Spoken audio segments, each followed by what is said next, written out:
أعوذ بالله من الشيطان الرجيم. بسم الله الرحمن الرحيم.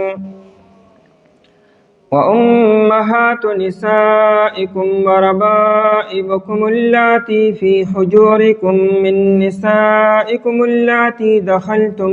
بهن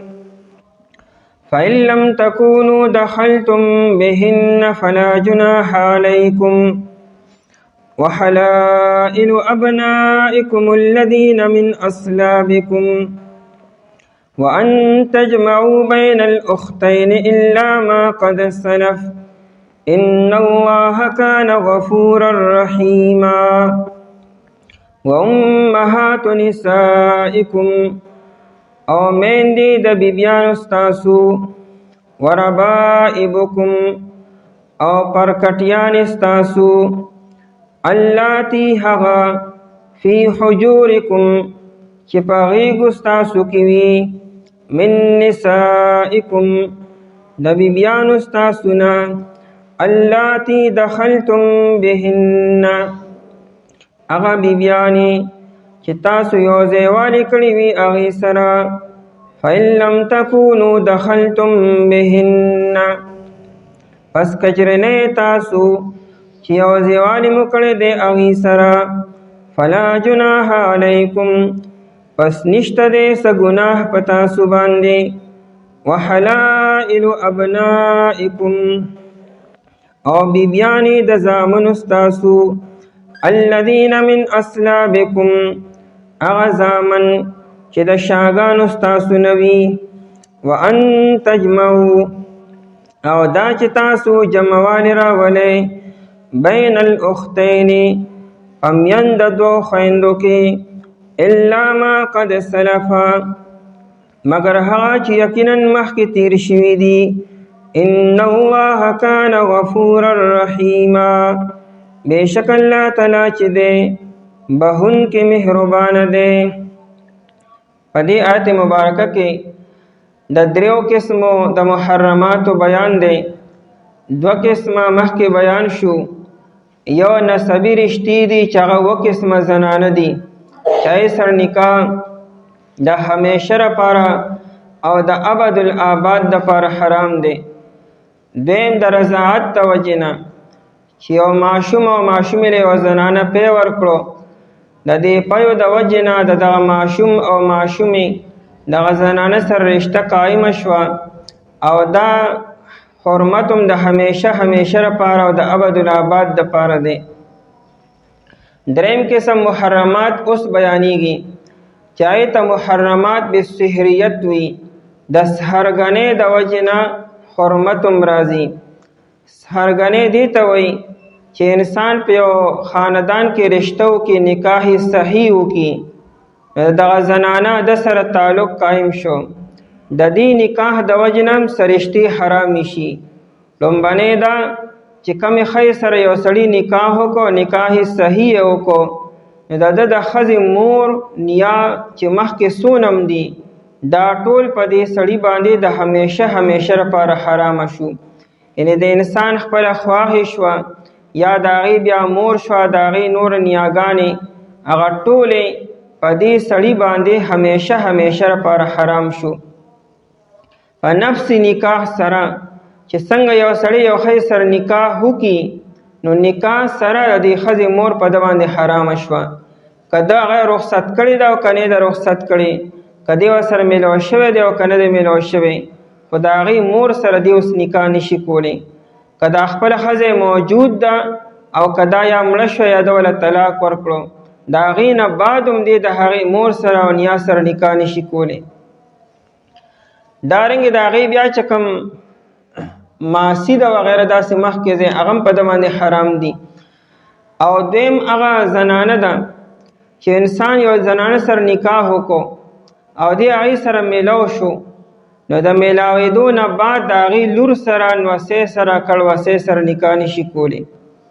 که دا خپله ښځه د مړه شوه یا ده طلاق ورکړو خو چې دې ورسره میلاوه شوی دی نو د میلاوېدو نه بعد د هغې لاندې چې څونه نسل دی لور یې ده نوسۍ یې ده هغه هم په ده باندې همیشه لپاره حرامه شوه. دریم قسم بیانی دا چې د یو انسان زوی دی او د زوی نکاح وکړو یو ښځې سره، نو دغه زنانه چې را د دې هلک په پلار باندې د همیشه لپاره حرامه شوه، چې دې ته موږ انګور وایو. دا انګور په سحر باندې د همیشه لپاره حرامه ده. که دا زوی یې مړ شو یا د زوی د ښځې له طلاق ورکړو، په دواړو صورتونو کې د جنۍ سره د دې هلک پلار یعنې سحر چې دی دې سره نکاح نشي کولی. البته د هغې مور سره نکاح کولی شي، د دغه جنۍ مور ده، نو که دا جنۍ د دې زوی په نکاح کې ده یا د فارغه کړه یا دا زوی یې مړ شو یا د وله طلاق ورکړو، په ټولو صورتونو کې د دغه جنۍ مور چې ده هغې سره دا پلار نکاح کولی شي. او بل څلورم صورت دا دی چې یو سړی دوه خویندې په نکاح کې نشي جمع کولی. دواړه که سکه خویندې وي، که پلار شریک وي، که مور شریک وي، او که دواړه رضاعي خویندې وي، نو یو سړی دا دواړه خویندې په یو ټایم کې په نکاح کې نشي جمع کولی. یو د مخکې نه په نکاح کې ده او دویمه دې اوس په نکاح کې راوستل غواړي، نو دا دویم نکاح به نه کیږي. نکاح هم دغه لومبنی دی. دا دویمه په نکاح کې دی نشي راوستی، که د سکه خور ده، که پلار شریک ده او که مور شریک ده او که رضاعي ده، دا دویم نکاح نه کیږي. هله هغې به کیږي چې کله دا لومبنۍ زنانه وفات شي یا دې وله طلاق ورکړي او عدت ختم شي، نو د هغې نه بعد د هغې خور سره بیا نکاح کولی شي. دا حرمت چې دا تعبیدي نه دی، یعنې همیشه لپاره نه دی. یو انسان خپلې ښځې سره نکاح کولی شي، خو هله هغې چې کله دا لومبنۍ وفات شي یا دې له دې طلاق ورکړي او عدت بیا تیر شي، نو بیا د هغې خور چې د ښځې کېږي هغې سره بیا نکاح کېږي. خو چې تر څو دا موجود ده نو د هغې خور سره دې نکاح نشي کولی. نو دا حرمت دی، خو دا تعبیدي یعنې ابدالآباد دپاره نه دی. دا وقتي طور باندې عارضي دی چې تر څو پورې دا خپله بیبي په نکاح کې موجود ده، نو د هغې خور سره دې نکاح نشي کولی. په دې حکم کې د هغې ترور او معصوم ده. یو سړي په نکاح کې یو زنانه ده او دې د هغې ترور سره مس نکاح کول غواړي، نو دا ترور او ریره یو ټایم کې یو سړي په نکاح کې نشي ساتلی. دارنګې که هغې ماسی سره دې نکاح کې، نو ماسی او خورزه چې ده دا دواړه په نکاح کې سړی نشي جمع کولی. دارنګې داسې دوه زنانه چې خپلو کې د یو بل تروریانې وي، هر یو د بل ترور ده، دا د هغې ترور ده او دا د بلې ترور ده، دا هم سړي په نکاح کې نشي جمع کولی. یا دوه ماسیګانې چې هغه د خپلو کې یو بل کې ماسیګانې وي، هغه به هم په نکاح کې نه جمع کوي. دې باره کې زمونږ فقهای کرامو یو قانون ذکر کړی دی، هدایه وغیره. وی هر هغه دوه زنانه دا به یو سړی په نکاح کې نه جمع کړي. که دې کې دا یو ته پکې سړی فرض کړي چې دا یو پکې سړی کې، نو که د ده د بلې سره نکاح کېدو بیا دواړه په نکاح کې جمع کولی شي. او که د ده د بلې سره نکاح نه کېدو، دې منځ کې داسې رشته جوړېده که دا یو پکې ته سړی کې دا بلې نه راځي په نکاح کې. لکه مثال ترور او ریره شوه، نو که دا ترور ته سړی کې، نو دا بلې خو بیا ریره شي، نو سړی خپلې ریرې سره نکاح نشي کولی. نو دارنګې دا ریره او دا ترور هم په نکاح کې نشي جمع کولی. اوس که دا ریره ته سړی کې چې دا سړی شو، یو سړی خپلې ترور سره نکاح نشي کولی، نو څنګه به ته دا ترور او ریره بیا په نکاح کې یو ځای جمع کړي.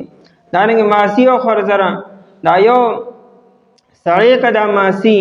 نو ماما خپلې خورزې سره نکاح نشي کولی، نو دارنګې ماسی او خورزه هم په نکاح کې نه جمع کوي. او دارنګې چې دا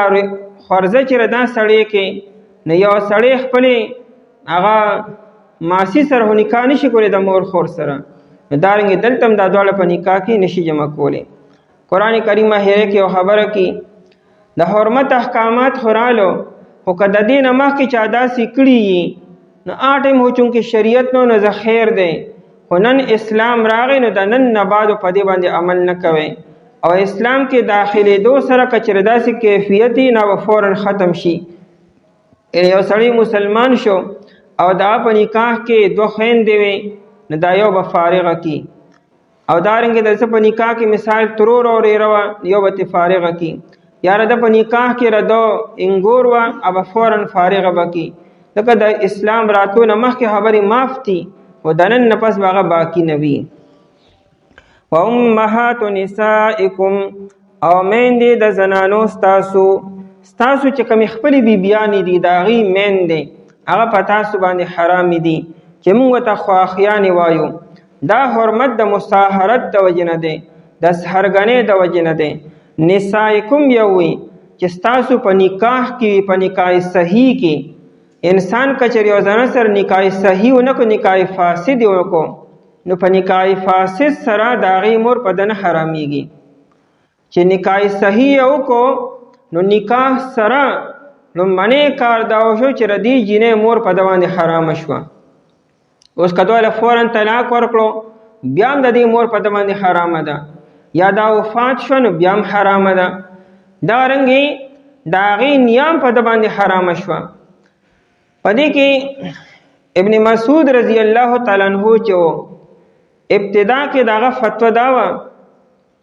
وی که چېرې یو سړی یو جینۍ سره نکاح وکړي او دې ورسره لا میلاو شوی نه دی او دا مړه شي یا دې وله طلاق ورکړي نو د هغې مور سره نکاح جایز دی. هغه دا یو فتوه کوفه کې ورکړې وه. بیا چې کله دې مدینې منورې ته راغی نو مدینه منوره کې ورته علما ووایي چې هغه زمانه کې کوم صحابه و چې مسله خو داسې ده چې په نفس نکاح کولو سره د دغه جینۍ مور چې خواښې د ده جوړېږي په ده باندې حرامه شوه. که دې ورسره میلاو شوی دی او که نه دی میلاو شوی غلطي د انسان نه کېږي. ابن مسعود رضی الله عنه پوه شو چې زما باندې خطا شوې ده نو دې چې کله څنګه واپس کوفې ته راغی نو روح المانی لیکلی دی وی کوفې ته راتلو سره لومبې خپل کور ته لاړ لومبې هغه سړي له لاړو چې چاته یې مسله بیان کړې وه او ته یې شابه فورا دا ښځه له ځانه جدا که دا خو ستا خواښې وه د دې لور سره تا نکاح کړو اگر چې ته یې سره میلاو شوې نه وې خو دا تا باندې همیشه لپاره حرامه شوې ده وی فورا دا د ځان نه جدا که. ابن مسعود رضی الله عنه بیا د خپلې فتوې او د قول نه رجوع کړې ده. دا د اهل حقو دا یو لوی علامت دی چې د دې نه خطا وشي غلطي وشي په خپله غلطۍ او په خپله هغه خطا باندې د شیطان په شان کلک نه ودرېږي تاویلات او توجیحات نه کوي فورا مني او رجوع اقرار کوي. بیا نو فرمایي چې ستاسو خواښیانې په تاسو باندې همیشه لپاره حرامې شوې. وربائبکم اللاتی بل وربائبکم ربائب جمع د ربیبتون ده. ربیبه هغه جینۍ ته وي چې د هغې مور سره دې سړي نکاح وکړو او دا جینۍ د دې ښځې د بل خاوند نه وه د بل پلار نه وه او دا مور یې ده په نکاح کې راله نو دا جینۍ هم دې سره راشي. عام طور باندې چې یو سړی کونډې سره نکاح وکړي نو د هغې اولاد هم د دې سره کور ته راشي او په کار هم دا مناسب هم ده. د پلار له پکار دی چې دې ته د ناسکه اولاد په نظر نه ګوري د خپل اولاد په نظر ورته وګوري د هغې تربیت وکړي الله وله کور ته ډېر لوی خیر راوستو د خیر ډېرې لارې الله تعالی د لپاره کلو کړي رزق به دې فراخه شي الله به دې اولاد کې برکت واچي په رزق کې به دې برکت واچي. بهرحال چې کله یو ښځې سره یو سړي نکاح وکړو د هغې اولاد د بل خاوند نو نو به هم عام طور د سره کور ته به راځي نو دغه اولاد د ده پرکټي او پرکټۍ شوې. که جینۍ د نه ته پرکټۍ وایي او دارنګې چې ناسکه اولاد ورته مونږ وایو او که هلک دی نو پرکټۍ دی. اوس یو سړی دغه پرکټۍ سره نکاح کولی شي او که نه نو مسله د آیت کې دا بیان دی که چېرې د مور سره یې ده صرف نکاح کړی دی او لا تعلق نه دی قایم شوی لا میلاو شوی ورسره نه دی او ده له مور له طلاق ورکړو او یا هغه وفات شوه نو د هغې لور سره دې نکاح کولی شي چې دا د بل خاوند نه وه. خو که چېرې د مور سره دې میلاو شو خلوت صحیحه وشو یو پېره ملاقات وشو نو د ملاقات نه بعد د هغې لور چې ده هغه ده باندې همیشه همیشه لپاره حرامه شوه. که دی وله طلاق ورکړي بیا او که هغه وفات کېږي خو لور سره یو دې نکاح نشي کولی. دارنګې د هغې بیا لاندې چې څونه اولاد دی نوسۍ وغیره هغه هم په ده باندې همیشه همیشه لپاره حرام شو. وربائبکم اللاتی او پرکټیانې ستاسو نو ربائب جمع د ربیبتون ده. دې پرکټۍ ته ربیبه ولې وي دا رب یرب معنی تربیت کول او پالنه کول او پرورش کول چونکه عام طور دا پلار دغه جنګو پرورش کی او پالنه کی ځکه ورته ربیبه وي دې کې یو لطیفه اشاره ده چې دغه جنې تربیت وکا پرورش وکا پالنه وکا د خپل لور په نظر باندې وته وګوره وربائبکم اللاتی او پر کټیانی ستاسو هغه فی حجورکم حجور جمع د حجرن یا د حجرن نه او حجرن اصل کې د ترخ نوالی تر دې تشي پورې دی ځای ته وي دا د انسان دا ترخ چې د نوالی تر تشي پورې دې ته حجرن او حجرن وي نو مراد تینا غیق شو ترخ شو نو فی حجورکم په غیګونو ستاسو کې یعنی مراد تینا پرورش او تربیت ته معشوم چې کله معشوم نه د مور په ترخ کې وي نو دا د تربیت ځای دی هر ټایم په ترخ کړي وي نو ځکه حجورکم یو وي یعنی مراد تینا ستاسو تربیت او پرورش ستاسو په تربیت کې وي من نسائکم اللاتی د بیبیانو ستاسو اغنا دخلتم بهن چې دخول کړي تاسو ای سره چې تاسو یو ځایوالی کړي وي هغې سره د فی حجورکم دا کې دا واقعي د احترازي نه دی مطلب دا دی چې کچې دغه جنۍ ستا په کور کې دا ستار پرورش کې را بیا ورسره نکاح نشي کولی او که دا جنۍ بل ځای کې اوسېږي نیا کره اوسېږي ستا کور ته نه ده راغلې صرف مور ستا کور ته راغلې ده ته ورسره میلاو شوې بیا هم دغه جنۍ سره ته نکاح نشي کولی لکه د فی حجورکم دا مطلب نه دی چې که دا جنۍ ستا په کور کې ستا پرورش کې بیا ورسره نکاح نشي کولی خو که چېرې بل ځای کې نو بیا ورسره نکاح کولی شي دې کې د علی رضی الله تعالی عنہ ځان له یو مسلک مالک ابن اوس رضی الله تعالی عنہ چې د هغه یو زنانه سره نکاح وکړو د هغې لور وه هغه په طائف کې وه یعنې بل ځای کې وه او بیا د هغې مور چې د وفات شوه نو دا مالک ابن اوس رضی الله عنہ علی رضی الله عنہ له راغی نو هغه ورته لور سره ولې نکاح وکړه که نه وایي د هغې مور خو زما په نکاح کې وه نو علی رضی الله عنه ورته چې ټیک ته چې وه لیکن لور یې خو تا سره په کور کې نه وه که نه قرآن کریم فی حجورکم ویلی دی چې ستاسو پرورش او ستاسو په کور کې وي او یا خو هلته کې طائف کې وه خو دا د علی رضی الله عنه رایه وه جمهور چې دی نو جمهور دا خبره نه مني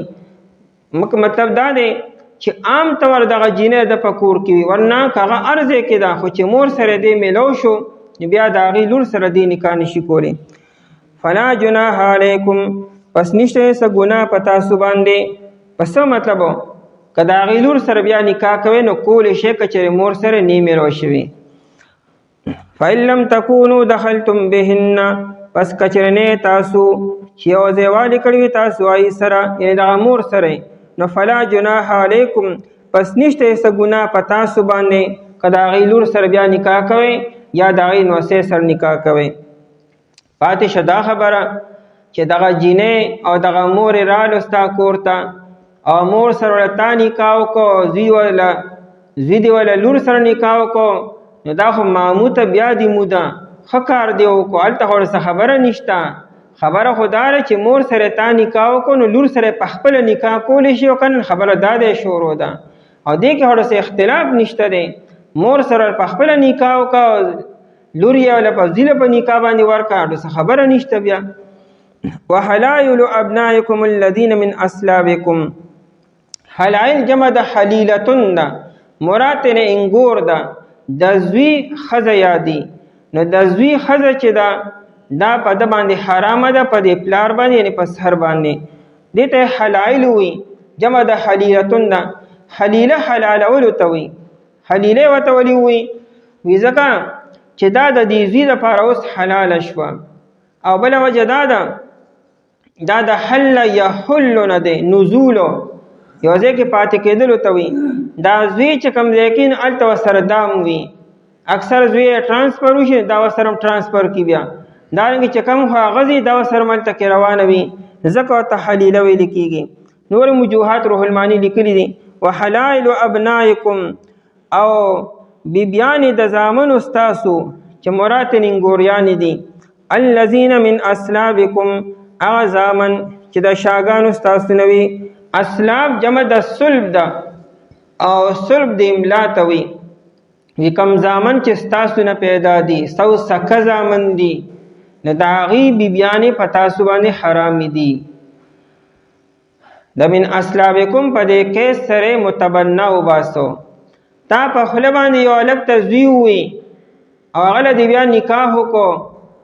او دغه زوی بیا دې مړ شو او یا ول هغه طلاق ورکړو نو د هغه ښځې سره اوس ته نکاح کولی شي ځکه دا ستا سکه زوی نه ستا د شانه نه دی پیدا، دا ستا صرف د خولې زوی و. نو د خولې زوی چې د هغه ښځه د دې سړي دپاره حلاله ده. دې کیس سره اصل کې نبی علیه الصلاة والسلام زید رضی الله عنه ته خپل زوی ویلو او هغه بیا زینب رضی الله عنها په نکاح باندې کړې وه او چې کله زید رضی الله عنه زینب له طلاق ورکړو نو نبی علیه السلام بیا خپله زینب رضی الله عنها سره نکاح وکړو. نو بعد خلکو دا شور وکړو چې نبی علیه السلام خپل انګور سره نکاح وکړو نو قرآن دا کم دی کې د زوی و اخو د خولې زوی و د شان یې خو نه پیدا. من اصلابکم د شاګانو ستاسو نه. او پاتې شه رضایي زوی نو د رضایي زوی چې هغه په شان د حکم د سکه زوی دی، یعنې د هغه ښځه چې را هغه په دې پلار باندې حرامه ده. وان تجمعو او دا چې تاسو جمعوالی راولئ بین الاختین په میند د دو خویندو کې، دو خویندې او په نکاح کې نه جمع کوئ. یو خو د مخکې نه په نکاح کې را دویمه تاسو راولئ نو دا دویم نکاح نه کیږي، که تکئ نو نکاح نه کیږي. او یادا چې دو بالکل په یو ځای په عین یو ټیم باندې ته په نکاح کې راولي نو یو نکاح بیا ونه شو. که دا حال ممکن نه ده چې دو جنکې یو سړی بالکل په یو ټیم سړی په نکاح کې راولي چې آگے پیچھے بالکل نه، دا هم ممکن نه ده. خو لیکن دا که آگے پیچھے و معمولی وي خو پته نه لګي نو بیا لومبنی نکاح شوی دی او دا دویم که ار یو دا نه دی شوی. پاتې شه دا خبره که انسان مسلمان شو د مخکې نه د ده په نکاح کې دوه بیبیانې وې خویندې وې نه یې کېداره چې دا لومبنی به نکاح کې پاتې کي او دا دویمه به دې جدا کي، طلاق به نه ورکړي، نکاح خو شوی نه دی، د ځانه به جدا کي. فیروز دیلمی رضی الله تعالی عنه چې دی مسلمان شو د ده په نکاح کې دوه خویندې وې چې دی مسلمان شو نبی علیه الصلاة والسلام ته راغی نو نبی علیه السلام ورته وفرمایل طلق ایتهما شئت، وستا خوښه ده په دې دواړو کې یو د ځان نه جدا کا. په دې باندې امام شافعي رحمت الله علیه عمل کی. زموږ امام ابو حنیفه رحمت الله علیه وی دې کې سړی ته اختیار نه دی چې په دواړو کې ار یو جدا کی. امام سے وی چې کم نکاح مخکې شوی هغه مخکې ده او چې کم وروسته شوی هغه به جدا کی اوسو ځکه دا دویم نکاح نه دی شوی، لومړنی خو شوی دی. دارنګې مسله د څلورو نه سیوم ده که د یو سړي په نکاح کې 15 شپږ او 10 بیبیانې وي او دی مسلمان شو. زموږ امام ابو حنیفه رحمت الله علیه وی چې کوم لومبني 4 نکاحونه دي بس خودي او برقراري او د 4 نه بعد چې دي نه به د ځان نه جدا کی. طلق ایتهما شئت. وان تجمعو او دا ته جمعوالی راولئ بین الاختین په میند دو خویندو کې، په دې کې هغه ترور او ماسی، ترورم راله او ریرا او ماسی او خورزم راله او دو تروریانی او دو ماسیګانې راولي، یعنې چې خپلو کې تروریانی وي خپلو کې ماسیګانې وي هغه یو سړی په نکاح کې نشي جمع کولی. دارنګې رضایي دو خویندې هم نشي جمع کولی. دو جنکې دي او خپلو کې رضایي دي هغه هم یو سړی په نکاح کې نشي راوستی، یو براولي بل نشي راوستی. الا ما قد سلفا مگر هغه چې یقینا مخکې تیر شوي دي، که چا مخکې کړي نه خو خیر دی یا خو جاهلیت و نن نفس به داسې نه کېږي. ان الله بشک الله تعالی چې دی کان دی غفور الرحیم دی ډیر بهونکې مهربانه. یعنې دا جاهلیت کې چې څه شوي دي او نن اسلام راغی او تاسو په دې باندې عمل وکړو د جاهلیت خبرې به الله تعالی معاف کی، خو د نن نه پس به داسې غلطي نه کوئ. الله ډېر بخښونکی مهربانه دی. او میندې د بیبیانو ستاسو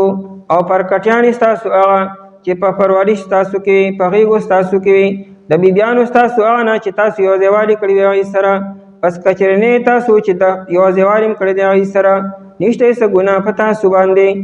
او بیبیانې د زامنو ستاسو هغه چې د شاګانو ستاسو نه وي او دا چې تاسو جمعوالی راولئ په میند دو خویندو کې مگر هغه چې یقین مخکې تیر شوي دي، بېشک الله تعالی چې ډېر بخښونکی مهربانه